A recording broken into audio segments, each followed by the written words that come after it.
जीवनाची 6 वर्ष पूर्ण झाली तुझ्यासोबत. म्हणजे केवढा मोठा टप्पा गाठलाय मी माझ्या आयुष्यातला असं वाटतंय. हॅलो, हा बोल ना ऋषी. कुठे आहे तू? ऑफिसला आला नाही? तो जुना विषय आला होता, काय कडक दिसत होती ना असली एक नंबर. अरे ऐक ना, मी जरा बाहेर आलोय, मी फोन करू का परत? नंबर मागत होती, तुझा नंबर नाही तुझ्याकडे? देऊ का नंबर तुझा? अरे थांब, मी तुला परत फोन करतो. अब तू गया बेटा, अब तू गया. देख तेरी औकात मैं दिखाता हूं. काय तिकडे काय बघताय? माझ्याकडे बघा. काय बोल की हे विषय काय? विषय?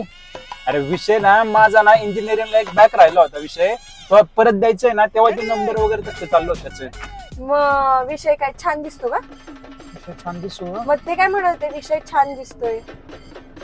ते काही बोलतो बावट आहे त्याचा. तू कुठं हो त्याच्या का? मनावर तुम्ही काय घेते? मला वेड्यात नका काढू. मला माहिती तुमच्या ऑफिस मध्ये काय चाललंय ते. जाऊ दे, जाते मी निघून. अरे आपली अॅनिव्हर्सरी फिरायला जायचं, हॉटेल बुक केलंय बाई. पहिला झाला ना चपोर, आपण करत नाही ना कधी काय बोलायचं. गेली आयला नंबर मागितलाय, विचारत आहे आला काहीतरी. बाबा चल फोन फोन. अरे ऋषी, बायको शेजारी, फोन ब्लूटूथला कनेक्टेड, तिने फोन उचलला, सगळा लॉच झालाय बाबा. बरं बरं बरं, जाऊ दे, मी सोड सोड मरू दे. ती गेली, आता काय करू मला सांग. कुणी नंबर मागितला माझा? काय विषय? विचारत होती हा. ऑफिसला आईच्या गावात एक सगळं समजलं मला. नंबर मागत होती. मंगल भावानया मंगल